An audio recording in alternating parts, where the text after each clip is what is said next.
We talk about the Weimar Republic as though it were a costume drama, cabarets and cocaine, and doomed, glamorous people dancing away the years between the First and Second World Wars. But that's not how it was. Weimar Germany was the first modern democracy to die. My name is Jason Collings, and these are the Alaric von Trello files. Weimar Germany was not a fragile little experiment in some distant corner of the globe. It was an advanced, literate European nation, highly industrialized, with one of the most progressive political constitutions in the world. It had a free press, it had real elections, and a culture that the whole world envied. But it fell apart, not by accident and not overnight. It fell apart in stages, each one survivable in its own, but stages we can recognize when we see them again. Passing on blame for failures to minorities, use of extremist rhetoric, factionalization, judicial bias, economic instability leading to extreme economic imbalance. I want to walk you through these mechanisms because once you see how it actually happened, you can't unsee it. Let's start with the money because it really does form the foundation around which everything else sits. In 1923, the German mark didn't just lose value, it died. At its peak, prices doubled every few days and even within hours. Workers were paid twice a day so that they could run to the shops to spend their wages before they were worthless. People papered their walls with banknotes because it was far cheaper than buying wallpaper. They used it to fuel their fires and stoves because it was cheaper than buying coal. A dollar, which had cost 4 marks in 1913, cost over 4 trillion.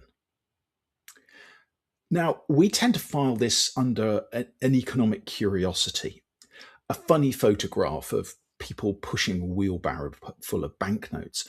But think about who suffered, who was destroyed. Not the very rich. Their wealth was tied up in assets, stocks, property, factories, mines. And not the poor. They didn't have anything to lose. It destroyed the middle. It obliterated the middle class, the careful, prudent, rule-following middle class, the people who had saved, had invested in pensions and insurance policies and bank accounts. They'd done what they were told they were supposed to do, and they had been taken for fools. At least that's how they felt. It particularly affected people on fixed incomes, people like civil servants, pensioners, people who had put everything in, either by their long service or by their commitment to the state, and they suffered most of all. They were wiped out. And a society that wipes out its moderate, prudent centre has just taken away the people who in a crisis are the ones who will usually defend it. The second mechanism was a story, a myth, a lie. The truth was that Germany lost the war, the Great War, the First World War, on the battlefield. They just didn't have enough men, enough material. They were beaten. The High Command knew it. They begged for the armistice in October into November 1918. But in a militarist martial culture, as Germany was in that period, the idea of losing was simply unbearable. And into that unbearable space rushed a lie, like it was being pulled into a vacuum. The lie was that the army had never really been beaten, that it had been betrayed from within. It had been stabbed in the back, as the phrase went, by socialists, by Jews, by politicians, the November criminals, as they were called, who had signed the peace. It was absolute nonsense.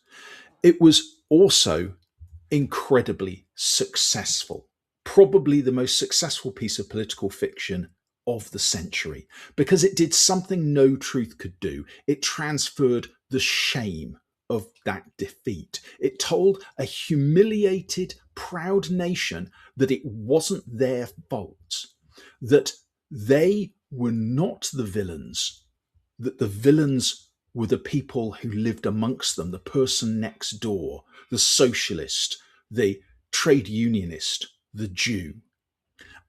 And once a society agrees on its internal enemies, it's already begun to do what their persecutors want them to do on their own behalf. This is a key lesson. Watch for that comforting lie that turns defeat into betrayal. It's always more popular than the truth, and it's always pointing at someone else, and probably somebody weaker, somebody who can't defend themselves, because it's much easier than accepting that the fault is yours. The third mechanism is a bargain, an acceptance of extremism. In the chaos of 1919, the New Republic was terrified of revolution from the left. So its leaders made a devil's bargain with the old army and its private militias, the Freikorps, men who hated the Republic almost as much as they hated the communists. Those militias crushed the left. It wasn't even close. The idea that the Spartacists' revolt in January 1919 was a realistic attempt to overthrow the government is absolute nonsense. It was a last desperate, almost spasmodic throw of the dice by the communist leadership before they were swept away. And swept away they essentially were. The Freikorps murdered the leaders of the communists, Karl Liebknecht and Rosa Luxemburg, and the government that unleashed them looked away. Here is the trap in that bargain. It's a trap that the threatened centre is always tempted by. When you are frightened of one extremist group, you look around for who can protect you. And if there is another extremist group, it's all too easy to bring them into the fold. But a democracy that borrows its muscle from people who despise it does not buy safety, and it pays with legitimacy. The fourth mechanism is the quietest and the deadliest. Between 1919 and 1922, Germany was awash with political murder, and the courts, staffed largely by judges who had served under the old Kaiserreich, the empire, quietly despised the new republic. They were grossly and politically biased. Killers from the left went to the gallows, killers from the right were sent home. The statistics are truly shocking. The average right-wing political murderer would serve 4 months in prison. The average left-wing killer would be executed. No single verdict toppled anything, but legitimacy isn't destroyed by a single blow. It erodes one unjust judgment at a time until ordinary people simply stop believing that the law applies equally or at all. And a republic whose citizens no longer believe that it provides justice is no longer really a republic. The fifth mechanism was economic inequality. Because while the middle class was being annihilated, a small number of men were growing colossally, obscenely rich. And they were doing so on the very same collapse that was destroying the middle class. These men borrowed in a dying currency, and they repaid in dust. They took out bank loans, and they used the money instantly to buy property, collateral. They bought businesses, whole industries. They bought mines, property, art, buildings. They bought up the wealth of a nation with borrowed cash, and when the time came to repay it, it was no longer worth anything and they paid it with pocket change. And the people who had provided that money were the people who had saved their money into the banks, the middle classes. They weren't breaking the law, these men. They were just reading the economic tea leaves correctly. But every coin they made was a coin taken from someone else. The bank loans they took and wrote off were based on someone else's savings. And the spectacle of these few men enriched by that same catastrophe that was ruining everyone else did something fundamentally corrosive to the social contract in Germany in the 1920s. It made ordinary citizens feel like marks in someone else's game. And a population that believes the game is rigged will sooner or later listen to anyone who promises to come and flip the table. So here's the thing I would like you to take away. Despite the easy mythology, Weimar Germany didn't fall to a single villain with a ridiculous moustache. There was no one moment where a healthy democracy became a dead one. Weimar Germany fell because the money died and took the center with it, the middle class. It fell because a comforting lie replaced an unbearable truth that someone was to blame for the things that were going wrong, when actually it was probably the fault of the people who were pointing the finger.